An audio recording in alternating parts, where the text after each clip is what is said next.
Yes.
Okay.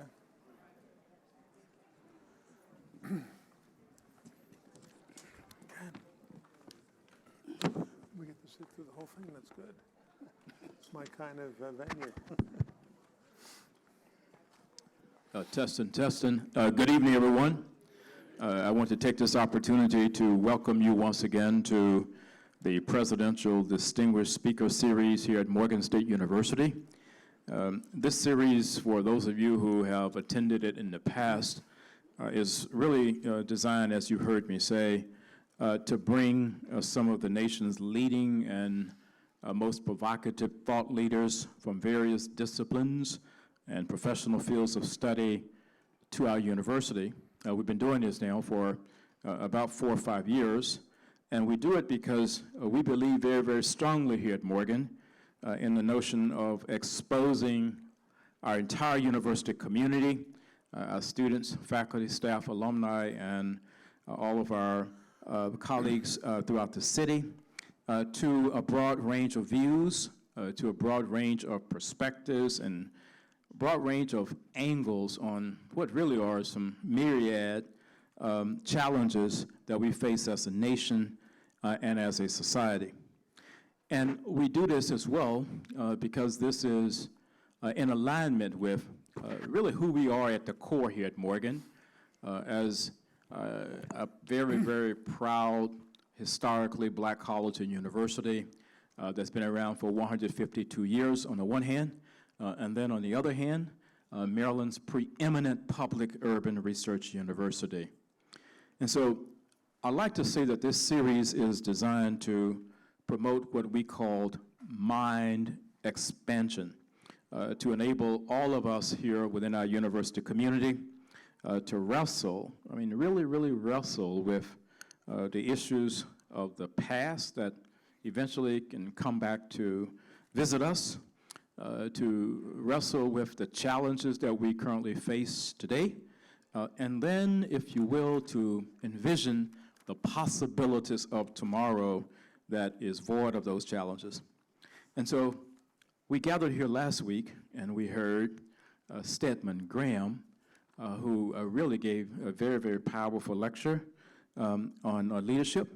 And tonight we turn our attention to restorative justice and exoneration. And we will hear from an individual who is quite renowned in the United States. This is a person who has played a pivotal role in exonerating over 360 individuals who were wrongfully convicted of a crime. And so we seek out individuals who come to us who are on the cutting edge of almost everything. Individuals who are able to what we call see around corners. They're on the cutting edge of innovation, the cutting edge of thought. But more importantly, individuals who can challenge us and to challenge our country always, to challenge America, to live up to its ideals, to be inclusive, to be equitable, to be just, and to be fair to everyone. And in so doing, we hope that we are showing everyone, but particularly our students, that this is what it means when we say here at Morgan that we are growing the future and leading the world. You really need to hear people like you will hear tonight in order to understand the world and to understand it in a way that is factual, no alternative facts, and to be in a position when you walk across the stage here at Morgan and you receive your sheepskin in the vernacular, that you're ready to lead on the world stage with anyone, anywhere, any place. We value the free expression of ideas, and we value the free expression of thoughts, and we will forever remain open here at Morgan to diverse speakers as they make their way to our campus. And so, with that said, I'm very, very happy that you have joined us this evening. And the way this will work is that I will now officially introduce the individual who will officially introduce our speaker and the moderator for the Presidential Distinguished Series. It's Pulitzer Prize-winning professor of journalism here at Morgan, Professor E.R. Shipp. And once the student introduces the speaker, you'll hear from the speaker, and the speaker has brought with him one of the exonerees who spent 20 years in prison, and you will hear from him, and then we'll turn it over to Professor Shipp, who will moderate, and there are microphones that will be in the aisles here for you to come forward and ask your questions. And so with that said, I'm very happy to introduce a student, Mr. Nicholas Anderson. Mr. Anderson is a member of the President's Leadership Circle here at Morgan. He's a sophomore history major who has come to Morgan from Long Beach, California. And so, Mr. Nichols, if you would come forward and officially introduce our speakers for the evening. Please join me in welcoming Mr. Nichols to our stage.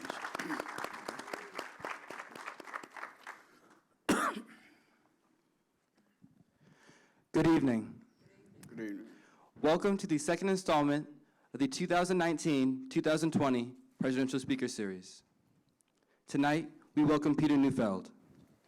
Peter Neufeld co-founded and is special counsel at the Innocence Project, a national nonprofit organization that uses DNA evidence to exonerate the wrongfully convicted. The project also assists legislators and executive branches, as well as police, prosecutors, and defense attorneys to bring about reform in criminal justice. In its 27 years of existence, 365 individuals have been exonerated in the United States through post-conviction DNA testing. The project has been instrumental in the passage of federal legislation and more than 100 statutes to improve the quality of justice. You can read about each of these cases at innocentproject.org. Peter Neufeld is a founding partner in the New York civil rights law firm of Neufeld, Scheck, and Bruston, LLP. Neufeld's focus is constitutional law and civil rights. He has lectured and taught students, lawyers, judges, legislators, and scientists on subjects at the intersection of science and criminal justice. Before co-founding the Innocence Project, Neufeld taught trial advocacy at Fordham University Law School. From 2014 to 2017, Neufeld served as a member of the National Commission on Forensic Science, established by the U.S. Department of Justice and the National Institute of Standards and Technology. From 1995 until his resignation in 2016, Neufeld served on the New York State Commission on Forensic Science, which regulates the 24 crime laboratories in the state. He's a member emeritus of the boards of Montefiore Medical Center and the Albert Einstein School of Medicine. A graduate from the University of Wisconsin, Peter Neufeld received his law degree from New York School of Law. Please join me in welcoming our esteemed guest, Peter Neufeld. Not Columbia, but it's anyway. Accompanying Neufeld for this evening's lecture will be Marvin Anderson, a beneficiary of the Innocence Project's advocacy and counsel. Anderson became the 99th person in the United States to be exonerated by post-conviction DNA testing. Convicted at the age of 18, Anderson served 20 years until he was completely absolved of the crimes for which he was erroneously imprisoned. Together, Neufeld and Anderson will share an intriguing, thoughtful presentation about the imbalanced scales of justice, criminal justice reform, and how technology, particularly the advances in forensics and DNA testing, has corrected the blind eye of justice in America. Please join me in welcoming Marvin Anderson.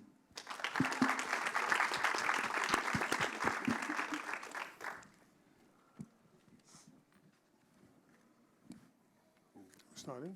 Oh, I wasn't sure. I thought you. Dr. Wilson, thank you. It's great to see you, ER, here as well. A little intimidating, but we'll deal with that. We go back a long way. She covered all criminal justice in New York City, and she knows where every skeleton is buried, including mine.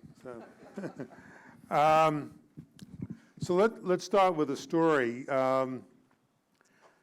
Go back to July 17th, 1982, to the county of Hanover, Virginia. Hanover is a county just outside of Richmond. And back in July 17th, 1982, in the middle of the day, a young white woman had gone into the town to purchase some takeout chicken and return home. And on her way home, she is viciously attacked and raped by a stranger. And during the course of that rape, he kicked her, he hit her, and of course he sexually assaulted her. After the attack was over, the man fled on a bicycle, and she went to the police, and she told the police that the assailant was a young black man, and that what she remembered very specifically about the encounter is that he said to her, "You ain't so special, I'd have me a white woman." And so when she reported it to the police, the people in the department in Ashland, which is the town in Hanover, said, "Well, wow, what black men do I know in this town who are dating white women?" And he could only think of one person, and that person was a high school student named Marvin Anderson. Marvin had finished his junior year. He was, as we would have said 40 years ago, a three-letter man, playing varsity basketball, baseball, and football, going into his senior year, and he was dating a young white woman from the school. And so the officer thought of Marvin Anderson, the only person he could think of, and so he wanted to create a photo spread to show this young woman who was the victim of the rape. But of course, Marvin Anderson had never been arrested in his life for anything, as a juvenile or as an adult. But that summer, he had a summer job, and so the officer went to his place of employment and got his colored employment identification card. Went back to the police station where the woman was, picked up 6 black and white mugshots of other people, and then displayed for her this spread of the 6 black and white mugshots and his colored employment identification card. We have no idea what actually was said by the officer to her, but she quickly selected the employment identification card of Marvin Anderson as being a picture of the man who had just raped her. Marvin was picked up. He was brought down to the station house, and 1 hour later, he was then placed in a lineup. Of course, it was a lineup where he was the only person who had been in the photo spread. And she again identified him. He was charged with rape in the first degree, assault, you name it, all the most serious crimes short of homicide. And his family retained counsel, and goes to trial. And during the trial, the family had done its own investigation and thought that the most likely perpetrator was a guy named Otis Lincoln. And they told their lawyer to bring in Lincoln and display him before the victim. Well, the lawyer just sort of didn't get it together, couldn't do that, and besides, he had represented Mr. Lincoln on a prior occasion, so he had a kind of conflict of interest. And so the prosecution went forward. The woman was absolutely adamant, certain that it was Marvin Anderson who did this to her, pointed him out in court, and an all-white jury of people in their 40s and 50s deliberated and agreed. Marvin was convicted, and he was sentenced as a first-time offender, this will shock you a little bit as a New Yorker, to a sentence of 210 years. 210 years. And Marvin went off to prison. Fast forward about 6 years to 1988, and the family continued to do an investigation. People talked to Otis Lincoln, and Lincoln was prepared to come into court and confess that he had actually done this thing that Mr. Anderson had been convicted of. A post-conviction hearing was held. Lincoln testified under oath that he had done it, but the judge who was presiding at this hearing was the same judge who presided at that trial, who gave him 210 years. He said, Lincoln's not credible, I don't buy any of it, Anderson did it, go away, and dismissed the appeal. Once all of his appeals were rejected, Marvin Anderson wrote to us at the Innocence Project, that would be about 1994, 1995, asking for help. And we looked into the case. And the problem was that when she was raped, they took her to a hospital and they prepared a rape kit, as they do customarily in all sexual assault cases. And the rape kit, which would have samples that would be taken from her genitals, that would have the semen left by the assailant, is generally retained not by the laboratory where it was sent to initially in 1982, but it goes back to the local county sheriff's office in Hanover. When they did conventional serology in 1982 on the kit, this is long before they had DNA testing, they simply got no results when they tested the swabs that were collected as part of the rape kit. And so we needed to get that rape kit if we were going to have it tested now with DNA in the mid-1990s. But we were told by the county they didn't have it. The sheriff's department didn't have it. They told us it had been destroyed. Some people simply said it was lost. We contacted the state laboratory, and they said, nope, it's their policy that every time they do the original serology, when it's all over, they pack up the kit and send it back to law enforcement. So every time our students pursued the case, they were met by that brick wall. And I was ready to close the case. But the students kept saying to me, no, you can't close this case. We've met Mr. Anderson in prison. We've met, more importantly, Mr. Anderson's mother, who we should all have mothers like Marvin Anderson, okay? She's one of the most extraordinary people I've met doing this work over the last 30 years. And they said, you just can't do it. And so we'd go back and we'd reinvestigate it and look for the evidence, and we couldn't find it. And finally, I talked to the head of the state crime laboratory and said, well, maybe if you went back and look at the analyst notebooks from 1982, there'll be some indication that she didn't send it back to the county, that it went someplace else. So the next day, all of a sudden, I get a call from the head of the laboratory. He had gone to the archives and pulled out the little black and white composition notebook that the analyst kept and said, you won't believe this. She violated our protocol, she violated the rules, and she scotch taped the evidence from the rape kit in her notebook. So it's here. So I said, let's get going, let's test it. They agreed to test it, the district attorney agreed to test it, and then the attorney general stopped it. Said under Virginia law, only the governor of the Commonwealth has the power to order post-conviction DNA testing. So then the Innocence Project lobbied the legislature, got a statute passed for the first time saying that a judge had the power to order post-conviction DNA testing. The statute was passed, and Marvin Anderson became the first person subject to the statute. DNA testing was done. Marvin was excluded. The semen from the rape kit came from one man. It was run through the convicted offender database they had in Virginia, and it hit Otis Lincoln. Marvin Anderson. Thank you, Peter. Peter speaks about the criminal justice system, the way it works, the way it had worked all my life, and the way it works still today. Now,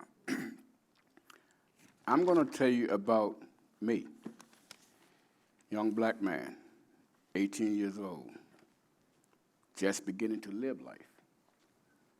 I had a dream at the age of 10 to become a professional fireman. That was taken away from me. I had a dream to play sports. Had a chance to go to college. All of that was taken away from me. Why? Because of one person, the victim. She identified me as her attacker. As the court system showed during the evidence that was gathered, nothing pointed to me. The doctor, Mary Jane Burton, who tested her perk kit, when she testified during my trial in December of '82, she testified that the samples that was gathered, it did not match me. However, all it took was for one person to say, I did it. Now I'm gonna go back to 1982, July 17th, the day that it happened. Yes, I was dating a white female. Actually, we lived together. So instead of me working on the weekends like I normally would, I had that day off, all because I had a church function softball game. I got up, went to the game, played 3 games that day. That afternoon, I went and picked my girlfriend up from work. The time that I picked her up from work was exactly 6:15. The reason that I know that because I showed up early, and she said, wow, this is the first time you have showed up early to pick me up from work. 3 days later, July 20th, I was questioned by 2 officers. One was from the town of Ashland, one was the Hanover County Sheriff Department. The officer from the town of Ashland I knew. Not only did I know him, but I have actually sat down at this man's dinner table and ate with his family. This is the man that I grew up to respect as a law enforcer. And the first question he asked me was, where was you at on July 17 around 6:30 p.m.? And me being 18, never been in trouble in my life, the first thing I said was, man, I could have been anywhere. Which is true. So they started asking me more questions. I was like, whoa, wait a minute, sir, please, wait a minute, what's going on? The other officer from the county said there was a rape that had taken place over the weekend. What do you know about it? And the only thing I could say was nothing no more than what I've heard was going on in the community about the rape. Okay. Mr. Anderson, which was the officer that arrested me, he said, well, would you be willing to take a polygraph test? What does a polygraph test mean? What does it do? The only thing I knew about a polygraph test was what I've seen on television, and it said it tells the truth. I agreed to do so. During the process of me leaving my job, going to the county lockup, it's no more than a 12-minute ride. That's all it takes. From the time I left my job, got to the county office to do a polygraph test, I was told it couldn't be done. It takes too long to set up. They then asked me would I agree to stand in a lineup. I agreed to do so, knowingly I had nothing to do with this.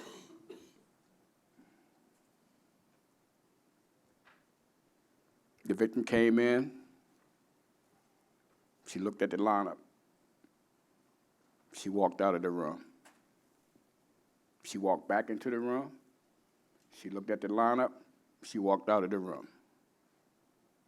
The officer walked back into the lineup room, excused everyone else out of the room except for me. I looked at him and I started crying. He said, "Why are you crying?" And I told him, "Because she picked me." "Well, how do you know she picked you?" I said, "Because I know she picked me."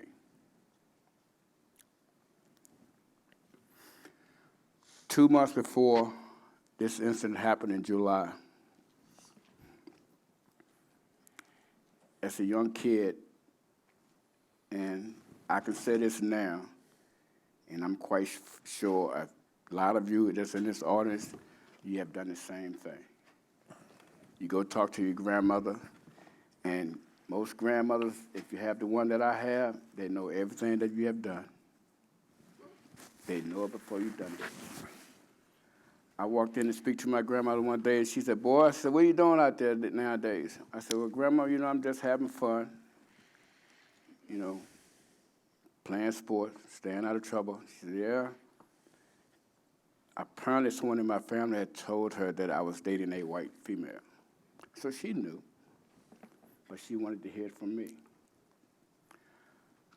Before I left her house that day, she said, "Let me tell you something, son." She said, "Trouble is easy to get in, but very hard to get out of." Like I said, 3 months later, I was arrested. I went to trial early part of September, first preliminary hearing. The question that was asked to the victim was this: "What happened to you that day?" The victim got on stand. She testified that I was approaching my apartment coming from the chicken restaurant, and a black man approached me on a bicycle. He stopped and asked me, could he help me carry the chicken? I said, "No, thank you. I just live right here." He proceeded down the path. When I approached the guy the second time, he was laying on the ground holding his knee. I stopped to assist him, and that's when he grabbed me and attacked me. She said he raped me, he beat me, he sodomized me, he urinated on me, and he threw feces on me. This is in September, first preliminary hearing. This is what she testified to.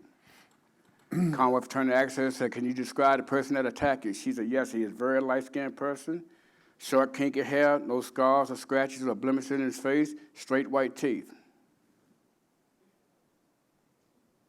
Commonwealth attorney said, "Are you sure? Can you describe the person again?" She described very short, complex person, very light-skinned complexion, short, kinky hair, no blemishes, scars, or scratches in his face, straight white teeth. He said, "Is the person that attacked you stand in this courtroom?" She said, "Yes." He said, "Will you identify him?" She stood up and she pointed at me.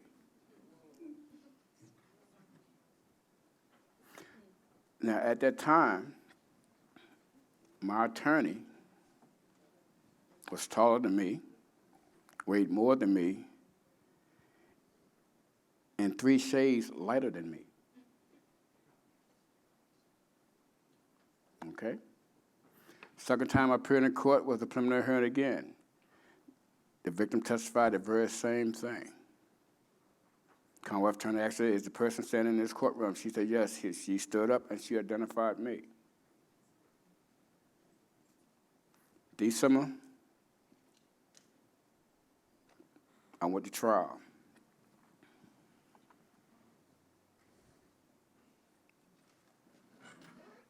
During my trial, my mother, that Mr. Neufeld mentioned, basically had did the entire investigation herself, to the point that to try to get Mr. Lincoln's fingerprints. She followed him to an apartment complex, knocked on the door, posing that she was a representative for Pepsi, giving samples. He answered the door. She had a Coke product in her hand and a Pepsi product, and asked him, which one do you prefer? She grabbed the Pepsi, he grabbed the Pepsi, she got his fingerprints, and she brought it back with her. This is my mother.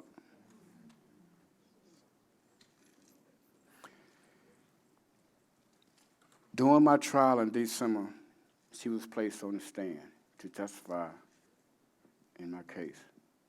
The Commonwealth Attorney asked her, where was Marvin during the time of the attack? She said, he was at my house. Well, what was he doing? He was washing his girlfriend's car. Well, what time did he leave? It was dark when he left to go home. The Commonwealth Attorney said to the jury, you cannot believe his mother. She would lie and say anything to protect her son. There was 2 other of her neighbors to testify during my trial that I was at my mother's house, washing my girlfriend's car, talking to them while all of this was taking place. Not only that, there was a witness too. As a matter of fact, the person that the bicycle belongs to and another individual that was standing at the same place when John Otis Lincoln stole the bicycle and headed off in the direction of the trial. All of these people got on stand and testified in my behalf, told the truth, and the jury did not believe them. To sit in front of a judge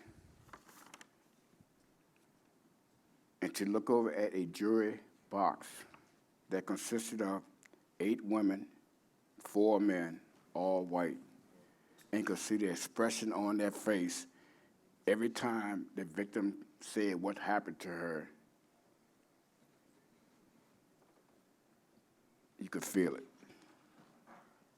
You could feel it just tightening. During the trial, basically all my attorney had one job to do, and that was to defend me. Not only defend me, but to put John Otis Lincoln on the stand. That's all we asked. We wanted the victim to be able to see Mr. Lincoln in court and just hear his voice. That's all we asked. It never happened.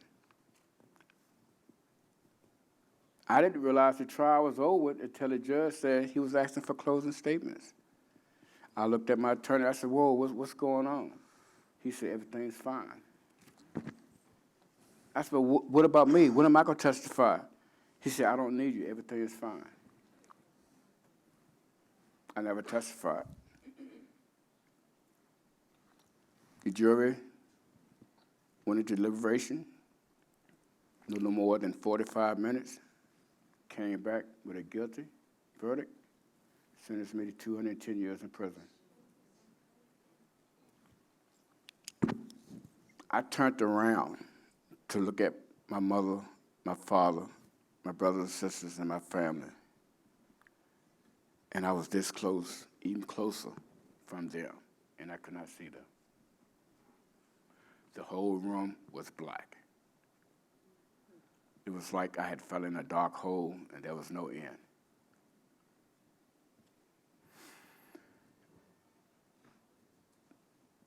The trial happened in December.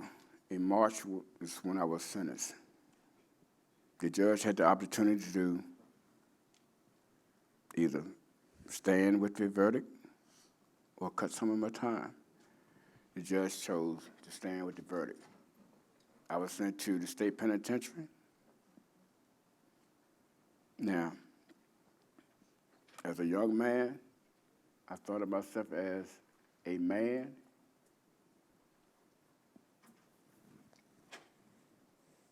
in the penitentiary will bring the man out of you. I cried like a baby. For 2.5 weeks, I did not eat. I did not sleep. I cried.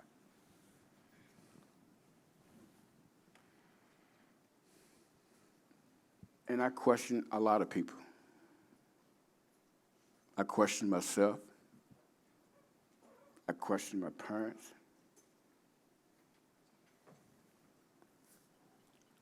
And the one that I know and been knowing all my life, because I grew up in it, I even questioned God. Why me? What did I do? But every time I called home and talked to my mother and talked to my grandmother, they would always say, just keep praying. God have a reason for everything. Just keep praying. I struggled with that for a very long time. Because I'm 18, 19. I'm in prison for something I know I did not do. I struggle with that. After being there a while, I was going up for parole. I was denied parole 7 times. Why? Very old saying they always have and always give, the serious nature of your crime.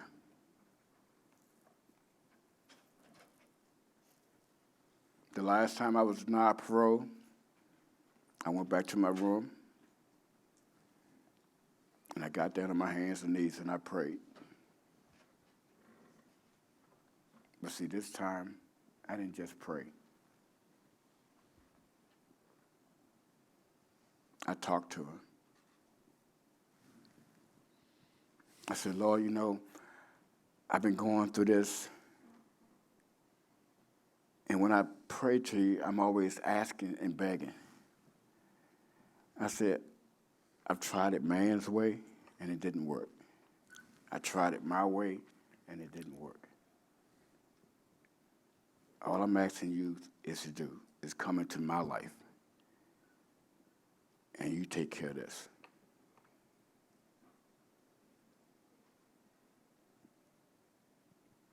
That night, I went to sleep.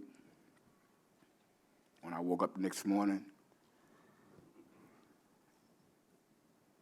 the feeling to describe is unreal. I woke up, went to work, and the nurses, when they saw me come through the gate, they was like, are you okay? And I'm like, yes, I'm fine. Why? They could see it, the difference.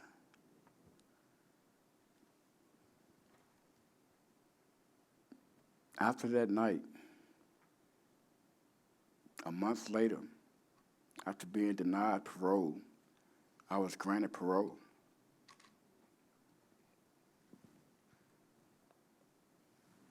When I came home, the first person I contacted was the Innocence Project, let them know I was home on parole, but I'm not giving up a case. I kept fighting.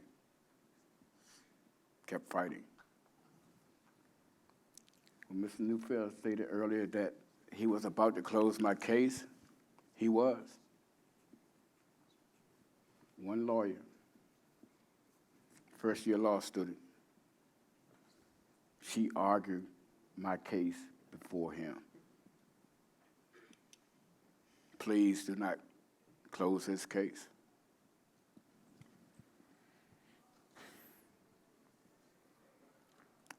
I drive tractor trailers for a living.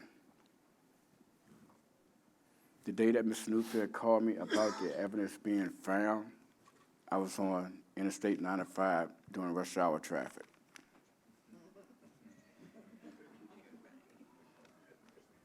I said, Mr. Neufeld, what are you talking about? He said, well, we have some good news and we have some bad news. I said, well, you know, give me the good news. He said, well, we found your evidence and you've been excluded. I'm like, what?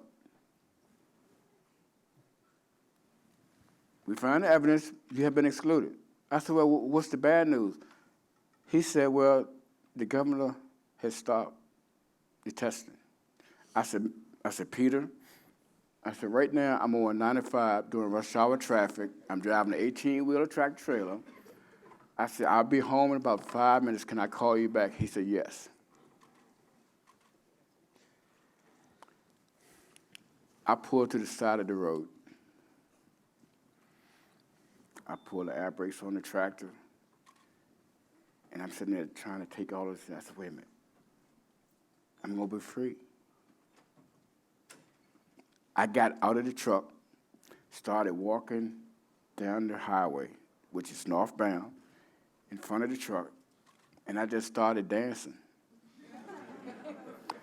People was blowing their horn, waving. I guess they thought I was crazy, but I was, because after 20 years, I finally can prove my innocence. So I get back in the truck, and I go home, and I call Mr. Neufeld back, and that's when he explained to me that the Attorney General was trying to stop the testing, and we had to get the bill passed to have testing done. Now,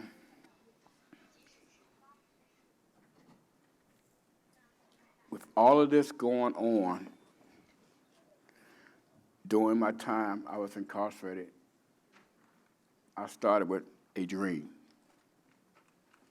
Before all of this, my dream started at the age of 10, becoming a professional firefighter. All of that was taken. The day that I was exonerated, I joined the fire academy. I was in a class full of 17, 18, 16-year-old kids at the age of 35, and I graduated top of my class. Not only that, during the 15 years that I was incarcerated, I had started college. The state cut down the college program, so I had to stop. But yet, I was still able to become a certified welder, a certified carpenter, and a certified mechanic. Not only that, with all of this going on in my life, the bad and the ugly and the good, with all of this going on, I chose to not allow the system to take control of me.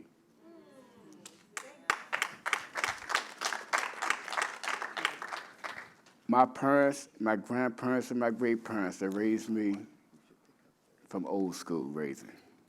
And for those of you that know what old school raising means, you know. That's the point. This is the middle. Today, I stand here before you after 21 years of service in the fire service, the last 18 years of that of being the fire chief of the same fire station that I joined at the age of 13. I just retired 2 weeks ago from that station.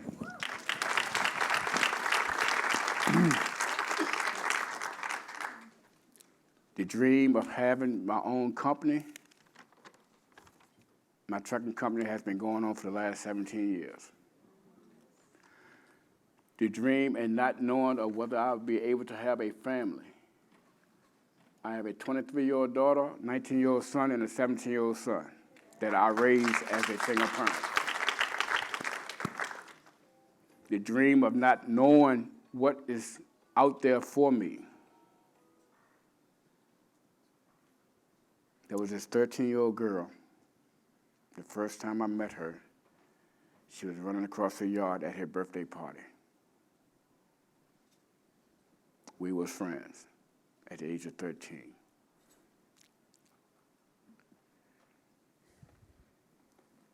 She finished high school, went off to college, visited me during my time while I was incarcerated.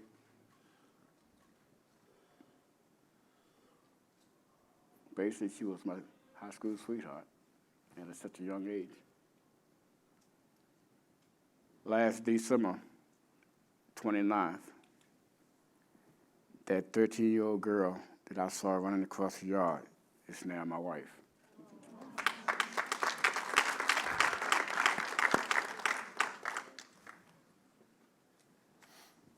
What I would like, if anything, to leave with you all today is this.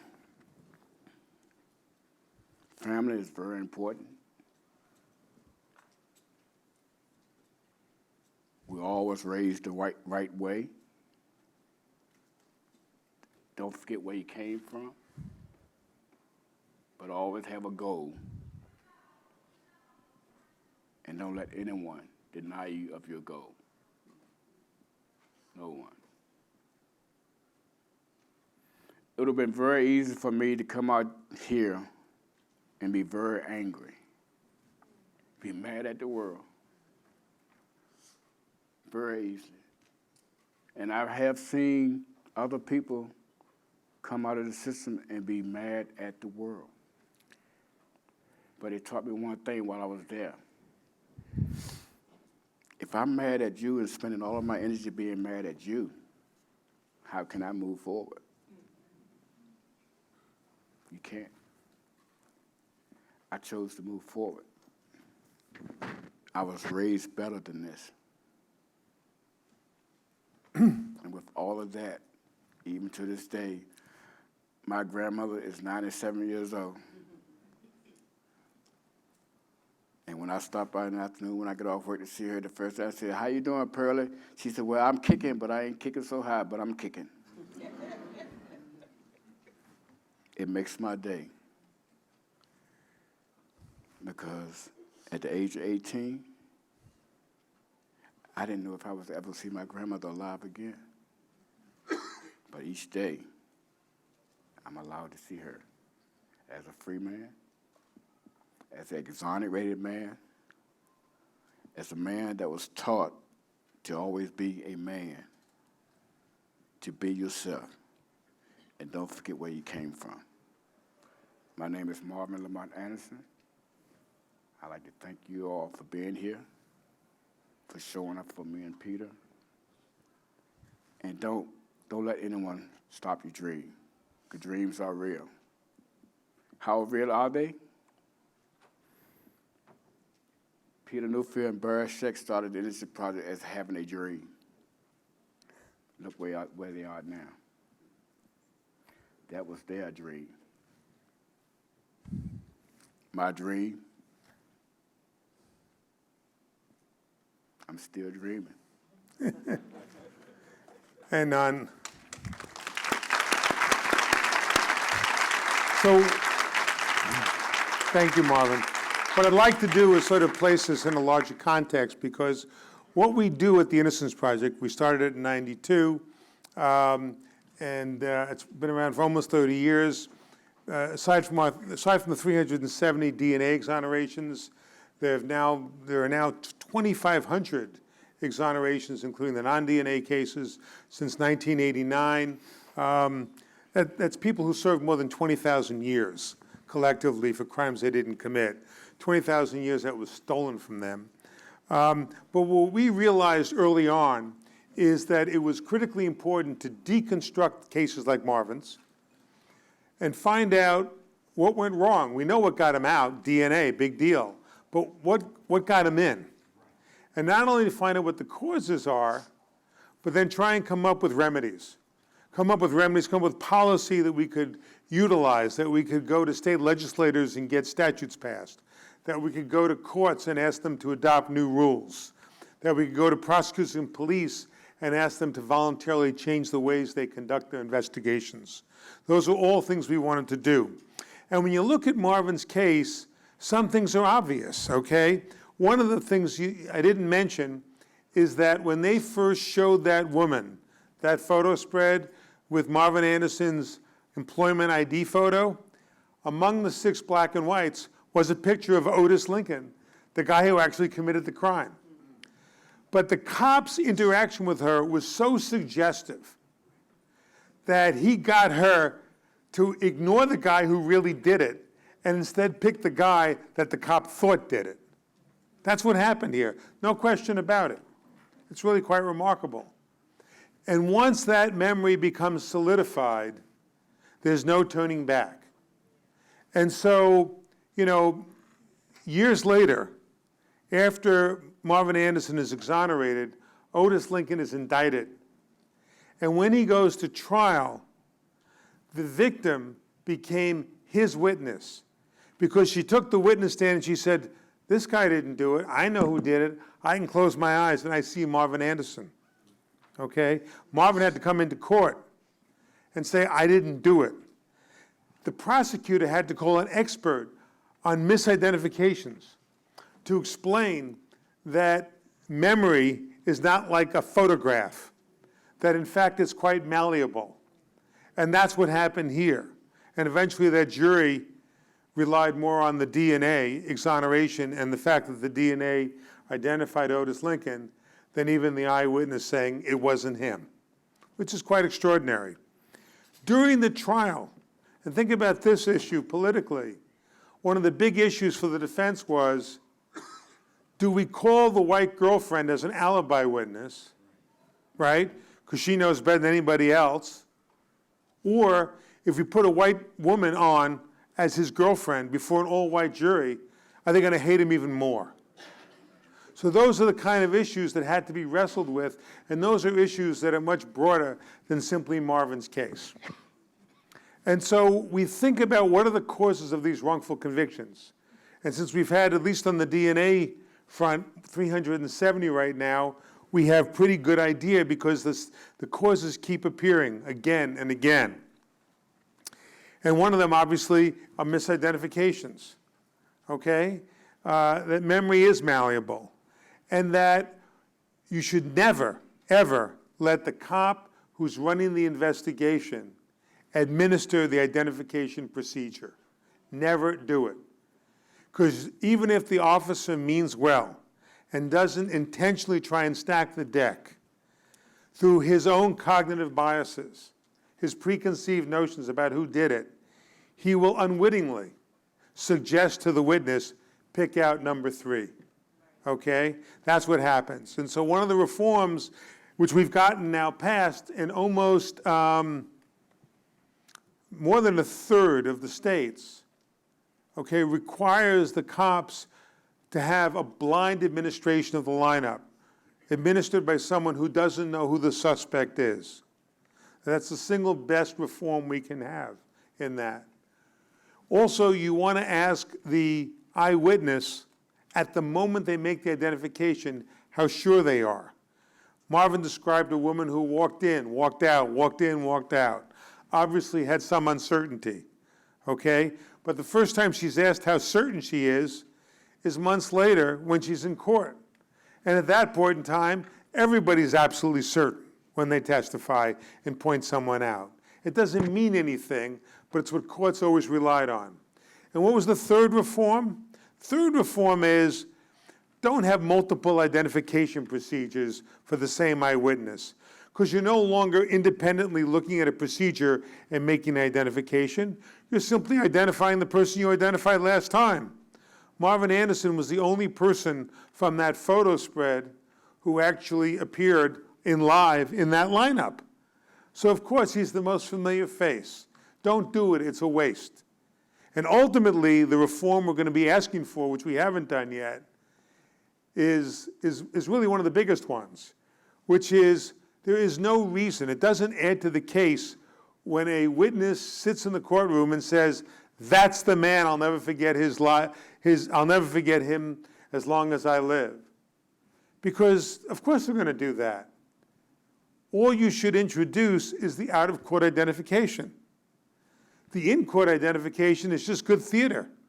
It's not an objective piece of scientific evidence or even non-scientific evidence. It's just a show. But that one's going to take a while before we can get people on board. Second major cause of wrongful convictions, false confessions. Now, this one's really important because it's so counterintuitive, unlike mis-IDs. None of us think we would ever confess to a crime we didn't commit unless somebody put a gun to our heads. The truth is very different. 25% of our wrongful convictions involve false confessions. Very often, it's young people, okay, who falsely confess. Very often, it's people who have other issues. It could be a cognitive deficit. It could be mental health issues, or it could just be people who are just more compliant. And when they sit in a room with a cop for 6 hours, for those of you who saw the movie, you know, When They See Us, okay, about the Central Park Five, you know, you're a young person, you're sitting in a room and this cop is badgering you, and all you want is to get out of that room. And if it takes admitting to something that you know you didn't do, then so be it, okay? Because you know if they test the evidence and they look at other scientific evidence, fingerprints, biology, whatever, you will be excluded, so what the hell, I'll tell them I did it. Not appreciating what the consequences are of that confession. And so the first reform we sought for that was simply videotaping the interrogation. Because it's really quite simple. You've all seen TV shows and movies where right after the big crime, the chief of police is holding the press conference and they ask him some details and he says, I can't discuss that now. And the reason he's saying on TV and in real life he can't discuss that now is they're trained that certain details about the crime should be held back and not shared with the press and not shared with the community. Because if someone comes in and says, I did it, you want to be able to test the reliability of him saying, I did it. And then you want him or her to volunteer those non-public details that you didn't share with the press. I don't know if you knew that when you went to those press conferences, but that's the reason they held it back. But if you have a videotape, then you'll know, did the non-public details originate with the accused, or did those non-public details, were they fed to the accused by the police? Either intentionally or, again, unwittingly, because they just wanted to get the person who they knew did it to confess. So videotaping is the single most important reform. We've been able to secure that now in almost 60%. Okay, of the jurisdictions. And it is very important. But it's not enough, because the police use methods like they did in When They See Us, like they did in those TV shows, which includes deception, like they did in The Wire, if you ever watched that show about Baltimore. Okay, they use deception, they use lying.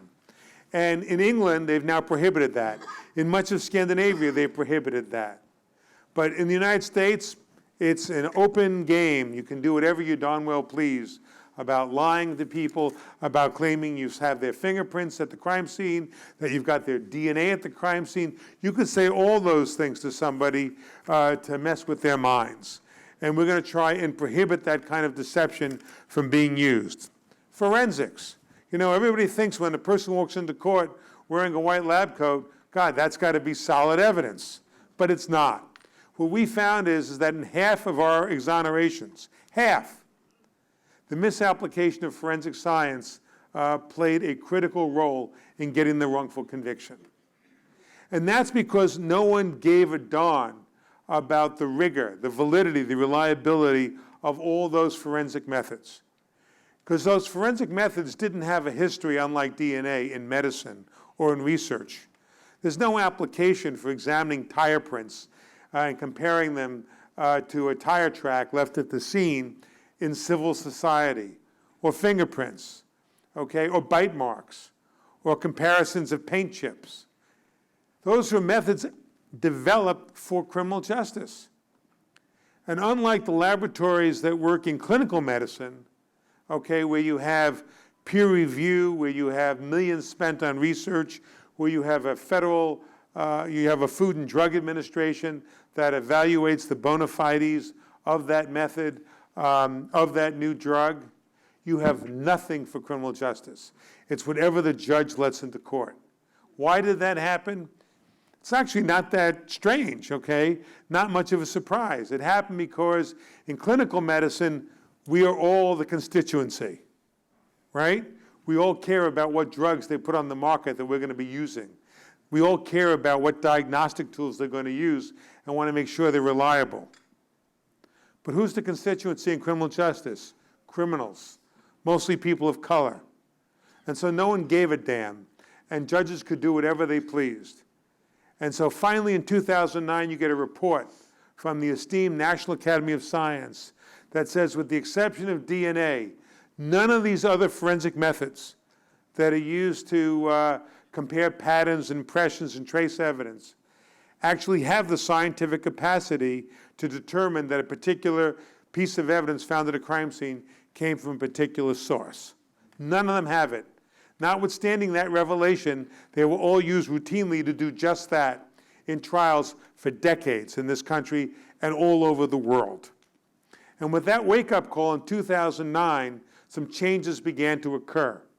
The National Institute of Science and Technology, along with the U.S. Department of Justice, got together and created a commission, okay? Willie May, who's a professor here, was at that time the head of NIST, that federal agency.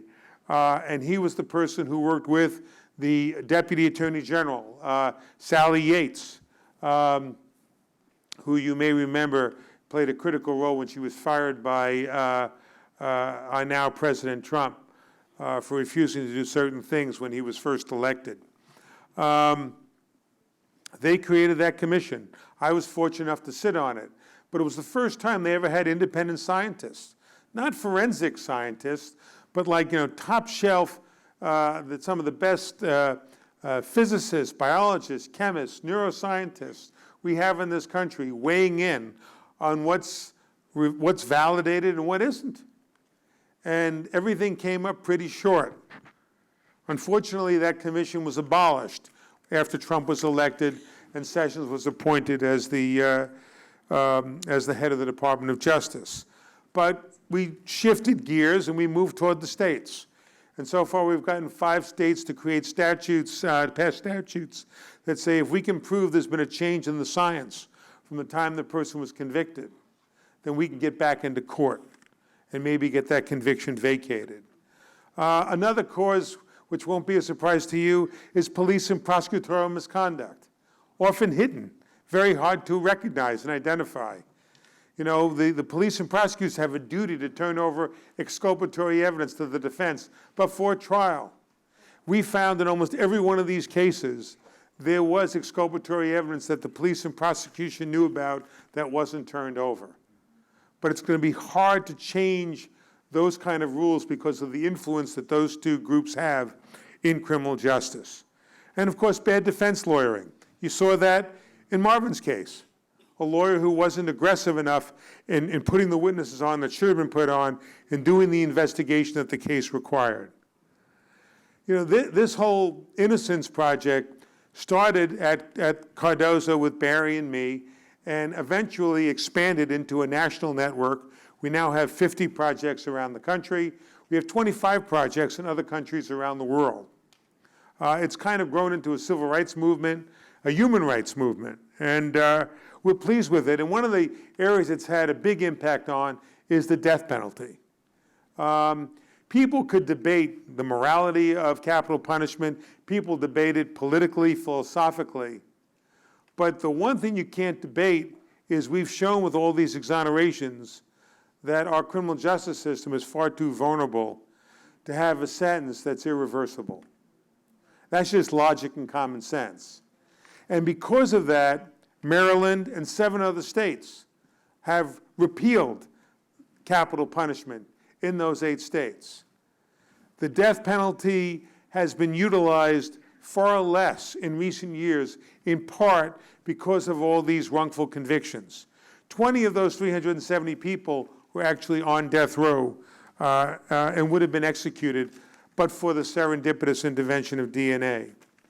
The one area, and then I'll open it up, okay?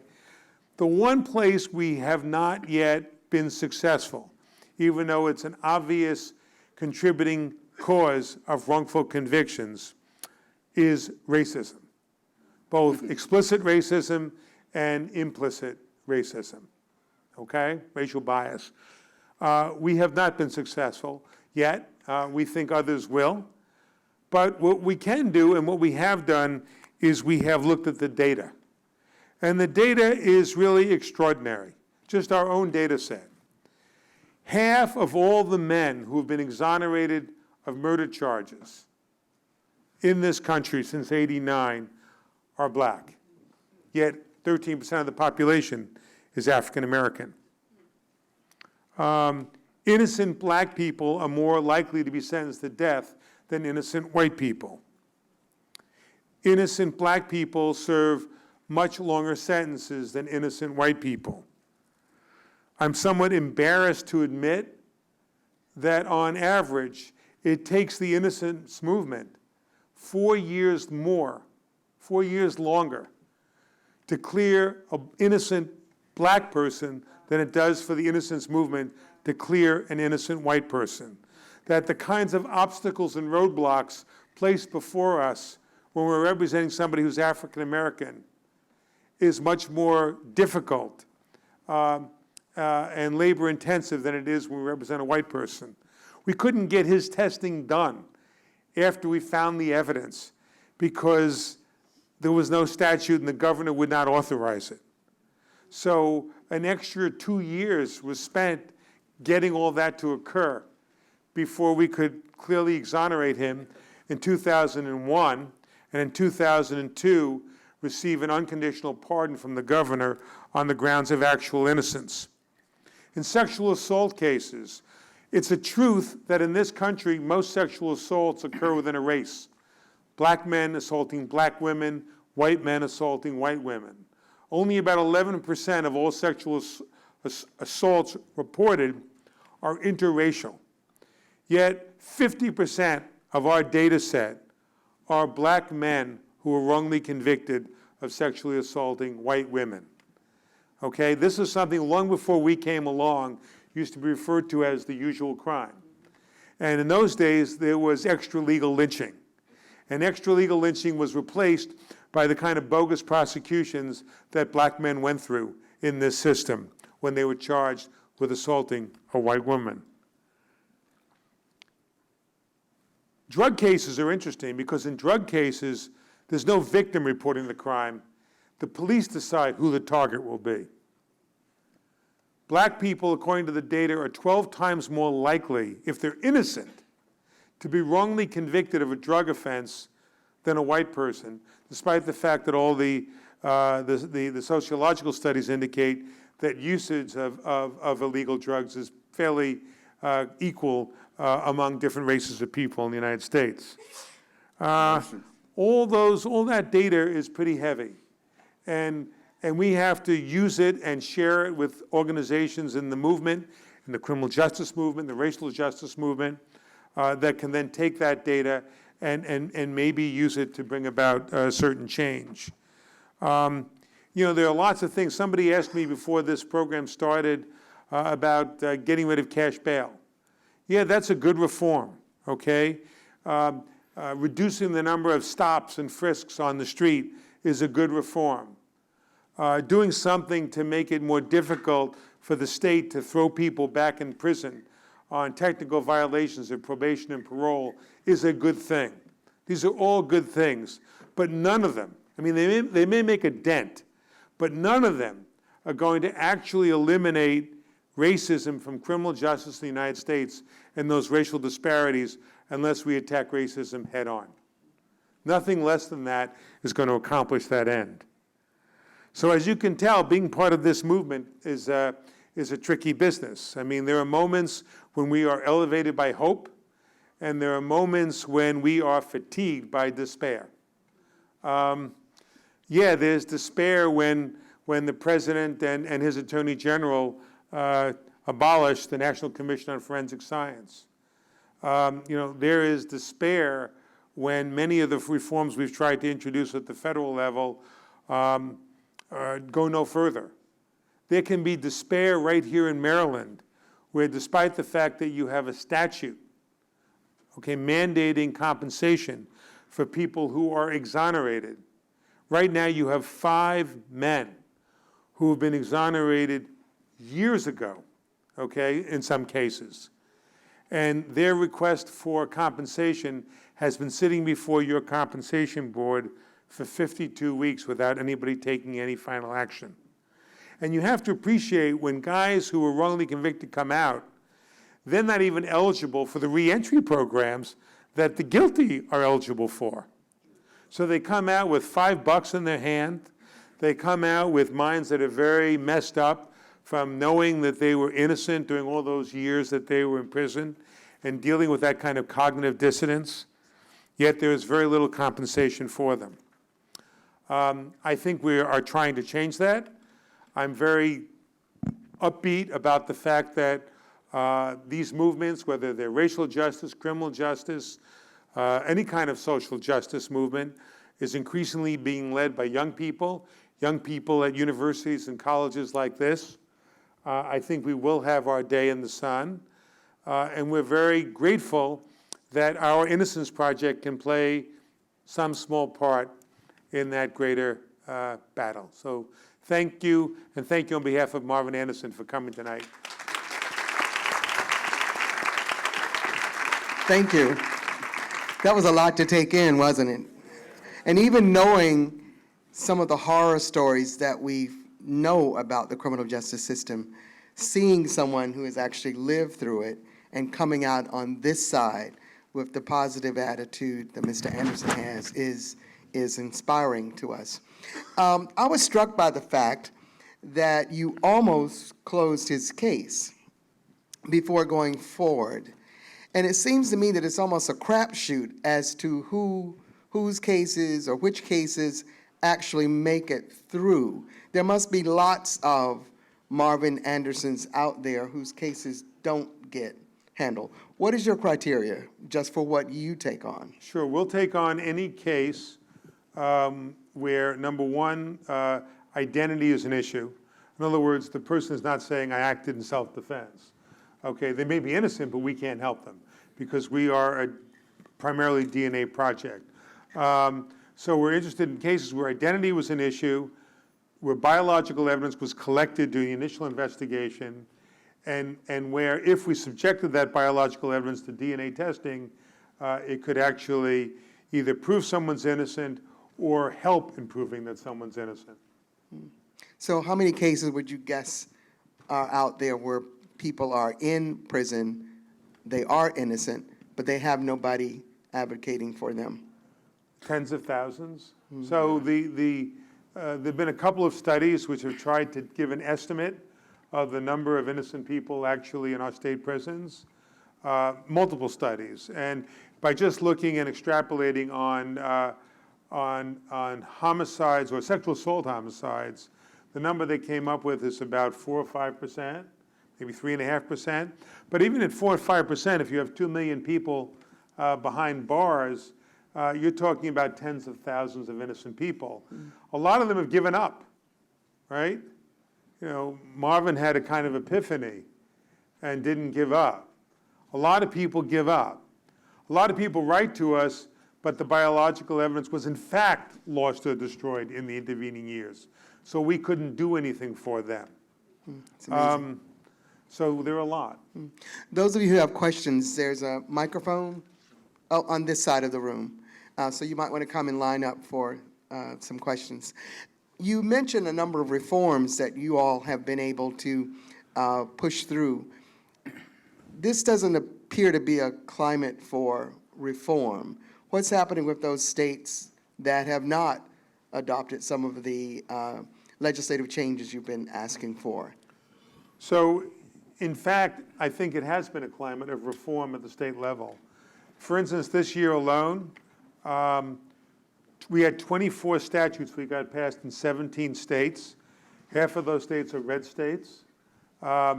People are beginning to get the message on criminal justice reform, that our system doesn't make sense. Some people come to it from a kind of libertarian perspective, that's just too expensive, and after all, it's a government program, which means it's not going to work. Or they come to it from more progressive motives. But whatever they come to it with, they're interested in change. And so we get states agreeing to have blind IDs. We get states all over the country now, a majority of states, agreeing to mandatory recording. We're getting these changes, much more so than we ever thought we would. We'll take a question here. Thank you very much. My name's Tim Akers, the author of Epidemiological Criminology, and a good friend of mine was Ron Huff, the late Ron Huff. And one thing Ron had conversations about, and by the way, I'm very aware of your work. How do you find, and the balance from a legal point of view between the innocence and criteria between the criminological side that you're dealing with, the theories and all that, versus where the innocent evidence might come into play. I mean, how do you strike a balance legalistically, I guess, to decide, like, to go forward? Are there criteria? Do you have like a scale? Do you come up? What makes you make that ultimate decision? Do you have a value? Do you do you add a number of criteria up? Is it just at some point an intuitive sense? What drives it? Because part of my theory is epidemiological criminology is trying to find that balance to give the evidence to individuals like yourself and others to decide to pursue something.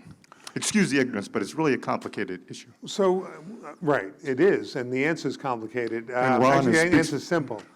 So we get about 2,000 letters a year. We used to get 4,000.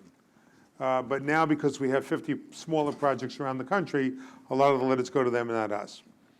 And you know, out of those 2,000 letters that Civ that you were talking about, there may only be out of 2,000 40 cases that we actually open up and work on.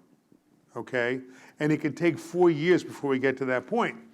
So I was at one summer I was invited to something called Google Camp, where they invite people from all different walks of life to spend a few days on the Google campus, and you're supposed to brainstorm and come up with all kinds of great ideas.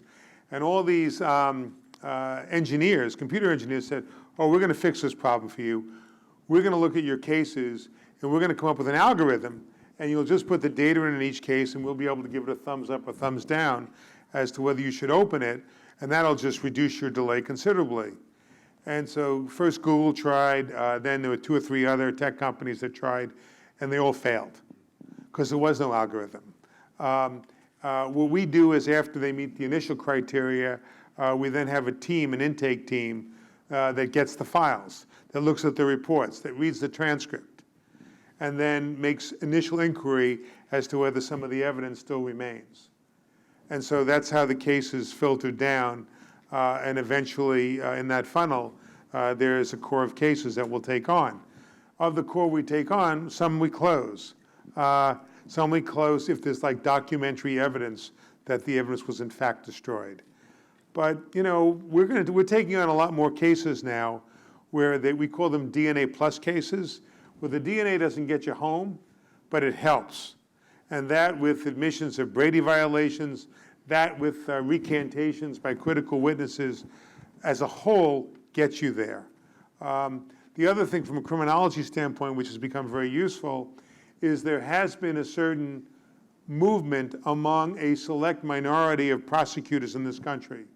There's actually a national organization called Fair and Just Prosecution. And about 20 prosecutors, mostly from major cities, are trying to change the way they do business. And a lot of them have set up conviction integrity units. And in some of these conviction integrity units, most of them are bogus, but some of them are legit, and they'll work with Innocence projects and other wrongful conviction projects to collaboratively reinvestigate cases, non-DNA cases, and exonerate people. Great examples of that are in places like Brooklyn, Philadelphia, Dallas, Texas. Okay, we're getting some good results. Is Baltimore in the mix yet? Not that way yet. It could be, should be. I know Marilyn Mosby is talking about reforms. Yeah, and I think they're making a serious effort at it, and they have a conviction integrity unit, and they have done some work with defense attorneys on cases that's been useful. It just hasn't reached the scale yet that we're seeing in places like Philadelphia and Brooklyn. Mm-hmm. What is the letter like that you send back to those few thousand people whose cases you can't take on? What do you say?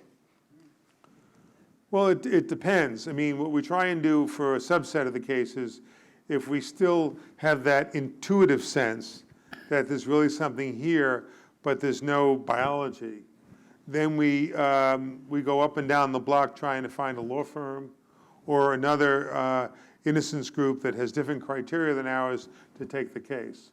So we try and get someone else to pick it up. But there are some cases where we simply can't do anything given the nature of the case. And those cases are very sad. And it's sad because obviously even for the guilty, I mean, even for those who actually are guilty, the system is rigged.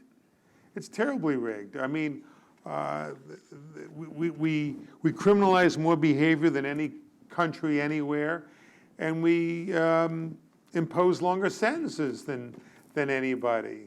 And it's not right. And all those things do have to change.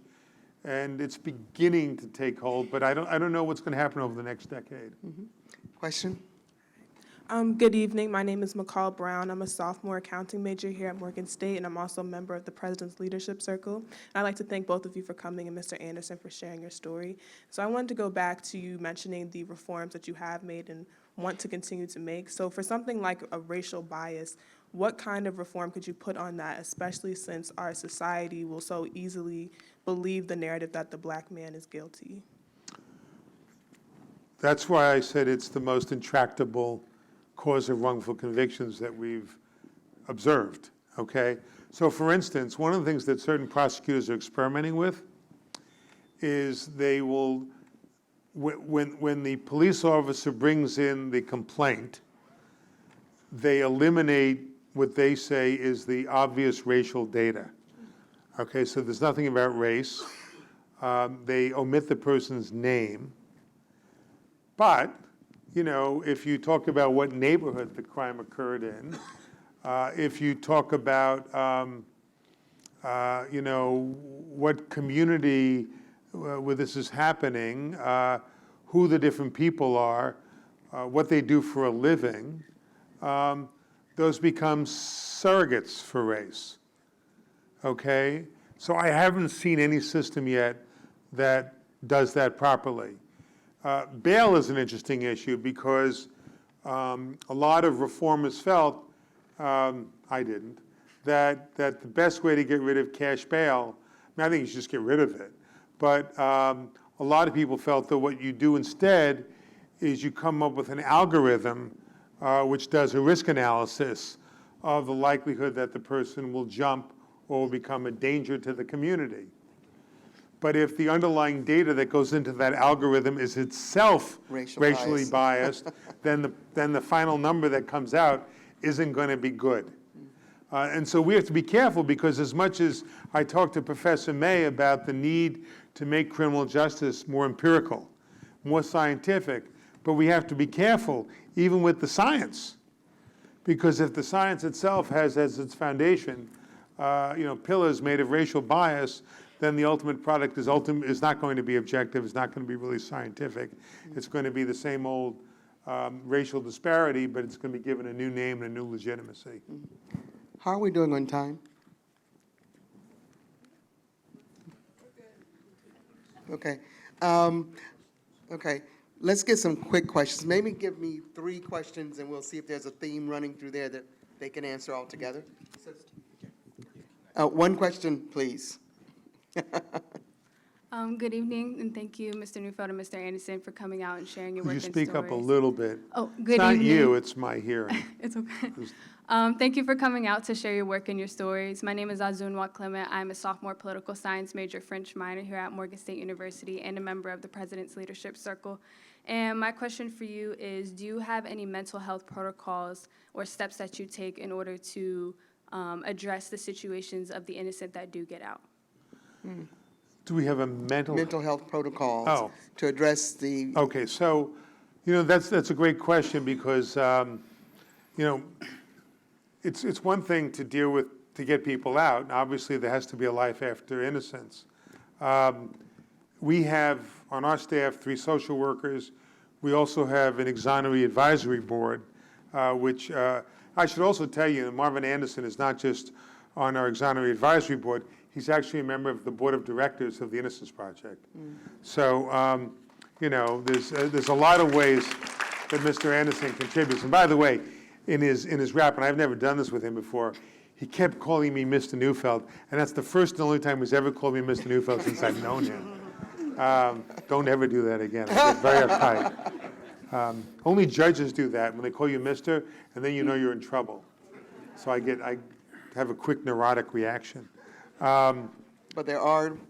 But things there that are, you're doing so we with- have social workers. We also have gotten compensation statutes passed in 33 states. Okay, it's outrageous that there's still 17 states that don't give any compensation, and the amount of compensation that the 33 give is nothing to make up for the loss, right? I mean, you can't even put a dollar amount on what, 10, 20, there's a gentleman here who did 39 years. You know, there are no numbers for that, but you must try. And so we're doing that. In terms of mental health and other kinds of issues, the social workers work with the exonerees to get them hooked up in different programs, vocationally, health-wise, reestablish them in the community. Why don't you explain how the Exoneration Advisory Board helps? Basically, what we do is everyone that has been exonerated, we try to get in contact with them, find out what are their needs that they have at the moment. But it's our world that we live in. When a person is exonerated come home, there's nothing there for them. A lot of them do not have family members to come home to. So, and as Peter mentioned before, a person that has done their time, finished their sentence, come home on parole, there are more programs out there for reentry than it is for a person to come home from being exonerated. So we gather the information, their location, and find out what we could do to help them to establish shelter, place of employment, and try to locate some of their family members that they hadn't seen in years. So, and along with the social workers that we have at the Innocence Project, we are constantly on the phone or writing letters. Okay. So we try to help our brothers and sisters that are coming home for something they did not do. Okay, we're going to try to get through these questions. So ask your question quickly, please. My question is about the jury pool.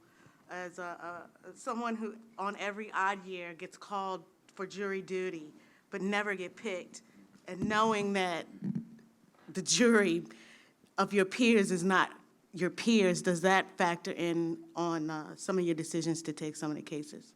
Okay, we're going to ask your questions too. We're going to see how many we can get through. Hello, my name's Kennard Francisco Johnson. I'm a junior civil engineering major here and part of the President's Leadership Circle. I'm Nicholas Anderson, sophomore history major and member of the President's Leadership Circle. Our question was, of the cases where individuals are exonerated, how many of them leave prison but develop some kind of guilt complex and maybe turn to crime for lack of opportunities or other reasons? And if that is the case, how do you guys plan to reform that? Okay. Let's take the question behind you. We got to A take a few. third We're question? going to take three. My name I is just told you Kimberly that my Reeves. memory is not photographic. I don't remember. Sorry. My name is Kimberly Reeves, and I'm a doctoral candidate for industrial engineering. I'm very passionate about your work. I just have a question about, you mentioned that there was some legislation passed and there were some changes made. Do you have a place that I can go and see what was done? Okay. We'll try with those three. First was the question. I got it. I got it. Okay. Okay. And give quick answers. Okay, on the jury issue, it's a great question because we're trying to think of what we can do to deal with implicit and explicit racism. And so what we're thinking about is what are the different trigger points along that, that assembly line we call justice, where racism can be a factor. And then when we look at cases in intake, we're going to see to what extent any of those triggers are present. And if they are present, then that's going to obviously influence our thinking about taking the case. Two, and obviously, if convicted as a black man by an all-white jury, that's a big factor. Two, does anybody commit crimes, not recommit, commit crimes after they've been exonerated? I know that that's a lovely subject for a TV movie. It has been, but I can tell you that out of the 370 people, we've had, I think, 2 or 3 out of 370 who committed crimes, serious crimes after. which is below what it is in the general population, way below. So these people are innocent, and they may have problems when they get out, but their problem is not to go out and commit a murder or commit a rape. Their problem is post-traumatic stress disorder and just dealing with the reality of this world. The third was legislation. The best place to look, go to our website, and you can see the legislation that's been enacted in all 50 states and federally. Okay, and we'll take our last two questions. Thank you. Hi, I'm Joe St. George, Political Action Chair for the NAACP Legislative Affairs for Maryland State Conference, and I'm a 20-plus year attorney pro bono for the NAACP. Question about legislation with regards to transparency and accountability of prosecutors. Would you be in favor of legislation that would require prosecutors to track and report on a monthly basis the number of cases by gender, age, and race that they are charged, that they release, because the legal system has changed and tracking, big data legal tracking is a big thing, but the prosecutor's office doesn't have that kind of accountability. So would you be in favor of legislation that would require them to report on a monthly basis their activity, prosecutions, or non-prosecutions based on gender, race, and Yes, but we'll give a little longer answer after the next person asks the The question. next question.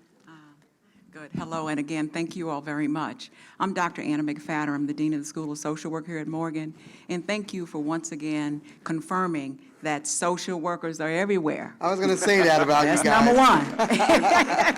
And you're needed. And number two, I just want to take a quick opportunity to introduce Mr. Walter Lomax, who is a Baltimore native, spent 39 years in Jessup for being wrongly accused, and was found innocent. He's one of the 5 that you mentioned, where the state now, or the Department of Budget and Management, is trying to work out how to give some kind of repayment for this person. And I'd just like to introduce Mr. Lomax. He didn't want me to do that. But also just to say a couple things about his experience as well in that fight and some other fights that he's going. He's been my community partner for a very long time, and so I'm happy to introduce him. Just briefly, unlike Mr. Neufeld's work, they are primarily focusing on DNA. The 5 exonerees here in Maryland were not DNA cases. They were actually old-fashioned detective work. It was faulty eyewitness testimony. And so they do great work with DNA, but the reality is that a large percentage of the folk that are wrongly convicted, there is not DNA that actually frees them. And so the 5 of us, and when we talk about the racial disparity, when you look at the 5 of us that are up for compensation at this point, there is 4 black and 1 white. And when you look at it overall with folk that have been exonerated here in the state of Maryland that have not been DNA cases, they've been disproportionately represented by African Americans. Thank you. Thank you.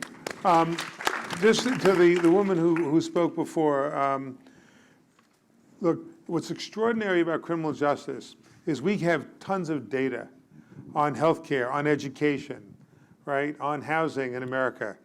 The one area that has almost no data collected is criminal justice, and it's for obvious reasons. And so what we're trying to do all over the country is get them to collect data. The data that you want is extremely important, but data on police misconduct. You know, a lawyer now goes into a case and doesn't get information such as the fact that this cop has 5, prior times where he lied in court. You don't find that out.